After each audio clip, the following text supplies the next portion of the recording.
हम लोग अभी बात कर रहे हैं रिवॉल्ट ऑफ 1857 का, यानी कि भारतीय स्वतंत्रता के सबसे बड़े आंदोलन की बात हो रही है। और हम लोगों ने इस अध्याय के तहत बहुत सारी बातें की है, बहुत सारे कक्षाओं के माध्यम से। और अब हम लोग इस अध्याय को आगे बढ़ाएंगे। अध्याय संख्या 6 जो रिवॉल्ट ऑफ 1857 के बारे में आप लोगों को बताता है, जो आप लोगों को आपके क्लास 8 में एसएसटी के अंतर्गत हिस्ट्री के पार्ट के तौर पर पढ़ना है। और अब हम लोग आगे बढ़ते हुए बात करते हैं पृष्ठ संख्या 58 पर आने वाले कॉजेज ऑफ फेल्योर की। अब हम लोग देखेंगे कि आखिर वो कौन कौन से कारण थे जो इतने बड़े आंदोलन को असफल कर गए, या फिर कहें तो इतने बड़े आंदोलन को वो लक्ष्य नहीं दिला पाए जिसके लिए ये आंदोलन शुरू हुआ था। तो अब हम लोग बात करते हैं इसी क्रांति के असफल होने के कुछ कारणों की। तो लिखा हुआ the revolt of 1857 was the first big challenge to British rule. अगर अंग्रेज शासन की बात करें भारत में, तो ये जो रिवॉल्ट ऑफ 1857 था, यह सबसे बड़ा चुनौती था अंग्रेजों के लिए। इससे पहले जितनी भी चुनौतियां आई थी वो छिटपुट था, या फिर इसकी तुलना में बहुत कम था। It failed due to many reason, लेकिन फिर भी यह जो रिवॉल्ट 1857 का था ये फेल कर गया, असफल हो गया। उसके बहुत सारे कारण हैं। सम ऑफ दीज रीजन्स वेयर, कुछ कारण यहां पर दिए गए हुए हैं। पहला कारण लिख रहा है the revolt did not spread to all part of the country, Sindh, Rajputana, Kashmir and Punjab did not participate in it. सबसे पहला जो कारण है वो ये है, बहुत सारे कारण है जिसमें से 6 कारण 7 कारण कुछ दिए हुए हैं, जिसमें पहला कारण लिख रहा है कि यह जो रिवॉल्ट था ये पूरे देश में नहीं फैल पाया, क्योंकि सिंध, राजपूताना, कश्मीर और पंजाब जो है वो इस रिवॉल्ट का हिस्सा नहीं बना। और यहां तक कि हम लोगों ने पिछले कक्षाओं के माध्यम से यह भी देखा था कि बहुत सारे राजघरानाओं ने अंग्रेजों का समर्थन कर दिया इसी रिवॉल्ट ऑफ 1857 के अंतर्गत।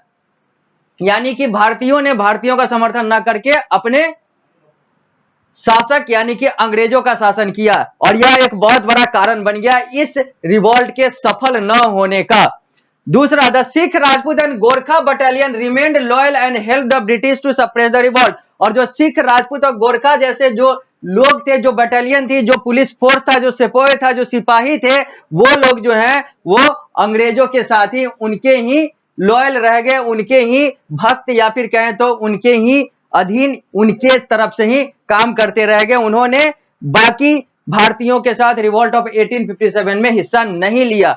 तीसरा, द रिवॉल्ट लैक यूनिटी, इस रिवॉल्ट में एकता की कमी थी। Scindia, Holkar, Nizam, Raja of Jodhpur and other Rajput ruler, the Nawab of Bhopal, the Nawab, the ruler of Nabha, Patiala and Jind, many other British chief and the जमींदार and big merchant remained loyal and actively supported the British। ये बहुत सारी चीजें हैं, निजाम हो, चाहे वो होलकर हो, चाहे वो सिंधिया हो, चाहे वो जोधपुर का राजा हो, चाहे वो राजपूत शासक हो, चाहे वो भोपाल का नवाब की बात कर ले, चाहे नाभा के शासक की बात कर ले, पटियाला और जिंद के शासक की बात कर ले, बहुत सारे भारतीय जमींदारों की बात कर ले, बड़े बड़े व्यापारियों की बात कर ले, बड़े बड़े शासकों की बात कर ले, जो भारत के शासक थे, भारत के लोग थे, उन्होंने अंग्रेजों के प्रति अपनी वफादारी दिखाई।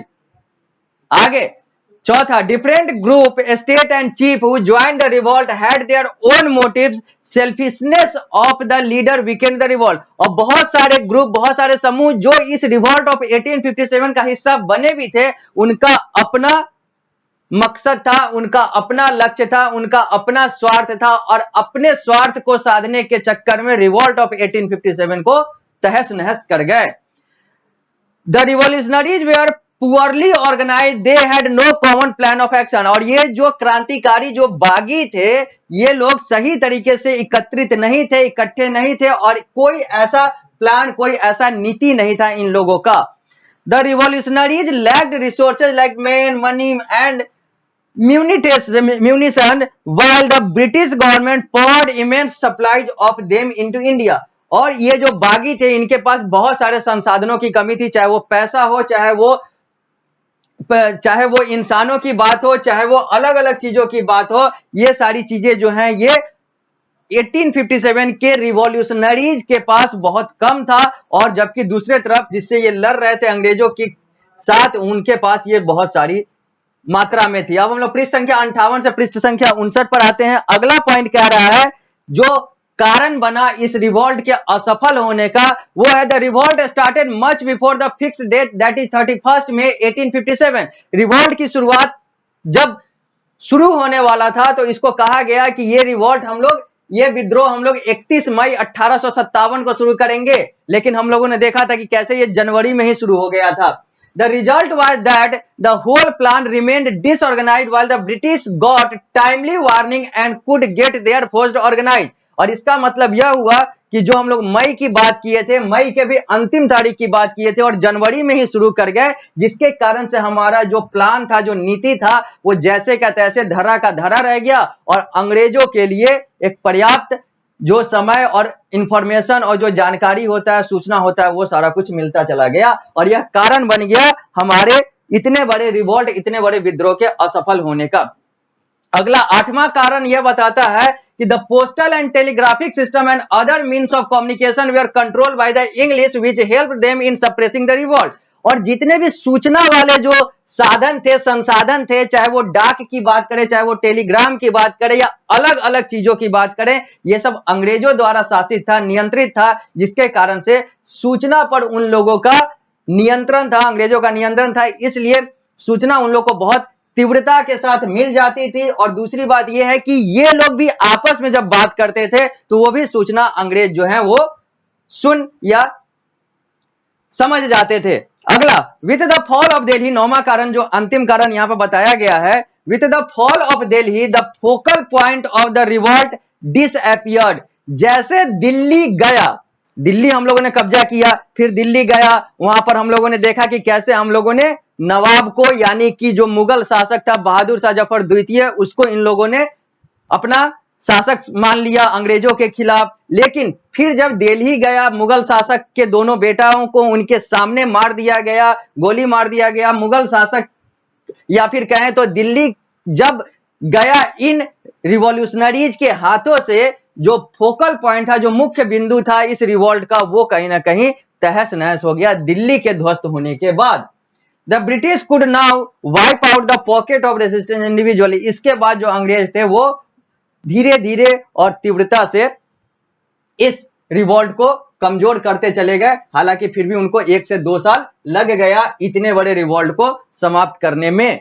Important centre of revolt India in 1857, ये वो सेंटर्स हैं जो हम लोगों ने देखा, चाहे वो कानपुर की बात करें, लखनऊ की बात करें, मेरठ की बात करें, ग्वालियर की बात करें, बेरार की बात करें, नागपुर की बात करें, हैदराबाद की बात करें, मैसूर है, कर्नाटक क्षेत्र है, मद्रास है, ओडिशा है, कलकत्ता कोलकाता है, बंगाल है, बांग्लादेश है, भूटान है, बर्मा म्यांमार है, बहुत सारे नेपाल है, तिब्बत है, चाइना ऊपर दे रहा है, ये सब भारत के बाहर का है, पाकिस्तान जो भारत का हिस्सा हुआ करता था, ये सारे जगह हैं जो मुख्य केंद्र हुआ करते थे। और इन सारे केंद्रों के बारे में जो मुख्यतः जो मुख्य केंद्र थे, इन सारे केंद्रों के बारे में हम लोगों ने पिछली कक्षाओं में बात कर रखी है। अब हम लोग आगे बढ़ते हैं और बात करते हैं एडवांटेजेस ऑफ द रिवॉल्ट की। सफल तो नहीं हुआ यह रिवॉल्ट, असफल हो गया, बर्बाद हो गया, लेकिन फिर भी यह बहुत कुछ दे गया भारतीयों को और बहुत कुछ कमजोरी दे गया या फिर कमजोर कर गया अंग्रेजों को। अब उसी की बात करेंगे कि आखिर असफल होने के बाद भी इसमें कौन कौन सी सफलता वाली मंत्र थी या कौन कौन से सफलता वाले पहलू थे भारतीयों के लिए, अब उसकी बात करेंगे। तो सबसे पहला है स्ट्रॉन्ग यूनिटी अचीव्ड। इससे भारतीय जो एक हुए थे, वो एकता जो है, जो पहले टूटे हुए थे, वो Indian mutiny, सेपोई mutiny, the revolt of 1857, the first war of Indian independence, जो भी नाम से कह लें, वो हमें एकता दे गया, वो हमारे लोगों को एकता दे गया, जोड़ता चला गया। वही लिखा हुआ है, the revolt of 1857 remain a source of pride for Indians all over the globe. ये जो रिवॉल्ट ऑफ 1857 था, ये हर भारतीयों के लिए, चाहे वो कहीं पर भी रहते हो, ये हर भारतीयों के लिए एक गौरव का, गर्व का स्रोत है। It was indeed a glorious chapter in modern Indian history. वास्तव में अगर बात करें हम लोग तो आधुनिक भारतीय इतिहास में द रिवॉल्ट ऑफ 1857 एक स्वर्णिम अध्याय के तौर पर देखा जाता है, माना जाता है भारतीयों के लिए। It symbolised a sense of unity that bound the different part of the country together against a common enemy. और इसमें क्या हुआ था कि एक कॉमन एनिमी, एक शत्रु के खिलाफ, अंग्रेजों के खिलाफ हमारे देश के अलग अलग क्षेत्रों के लोगों ने एकता दिखाई थी, एकता दिखाने की साहस की थी और लड़ा था, यानी कि स्ट्रॉन्ग यूनिटी अचीव हुआ था। दूसरी बात करेंगे हम लोग potential power of the people reflected. यहां पर लोगों का जो शक्ति था, लोगों की जो मानसिक शक्ति, शारीरिक शक्ति और ये सारी चीजें जो थी वो भी इस रिवॉल्ट में दिखा, जो हमारे लिए एक अचीवमेंट था। The revolt through of many military leaders and statesman, the bravery, heroism and patriotism displayed by leaders like Nana Saheb, Tantia Tope, Rani Lakshmibai and General Bakt Khan proved to be a source of inspiration and patriotism to succeeding Indian generation in their struggle for freedom। जैसा कि हम लोगों ने देखा, नाना साहिब हो, तांतिया टोपे हो, रानी लक्ष्मीबाई हो, या फिर बैरकपुर से शुरू करने वाले मंगल पांडे हो, चाहे वो जनरल भक्त खान हो, ये लोगों ने दिखा दिया कि अगर आपके मन में शक्ति होगी, मानसिक शक्ति होगी, तो आप अपने आप को कहीं भी आगे बढ़ा सकते हो। अपने देशभक्ति और बहुत सारे चीजों से इन्होंने बाकी सारे युवाओं को, बाकी सारे लोगों को, बाकी सारे भारतीयों को बहुत ज्यादा प्रभावित किया, यानी कि यह लोगों के पोटेंशियल पावर को रिफ्लेक्ट कर गया रिवॉल्ट ऑफ 1857, जो हमारे लिए, हम भारतीयों के लिए एक बहुत बड़ा अचीवमेंट था, एक बहुत बड़ा एडवांटेज था, या फिर कहें तो एक बहुत बड़ा स्रोत था जो हमें और ज्यादा गौरवान्वित कर गया। जब हम लोग अगली कक्षा में आएंगे तो इसी पृष्ठ संख्या 59 पर nature of elite and peasant participation की बात करेंगे, और भी बहुत सारी बातें हम लोग को इस अध्याय में करनी है। इस कक्षा को देते हैं यहीं पर विराम, मिलते हैं अगली कक्षा में, तो हम लोग nature of elite and peasant participation के साथ अध्याय को आगे बढ़ाएंगे, कक्षा की शुरुआत करेंगे।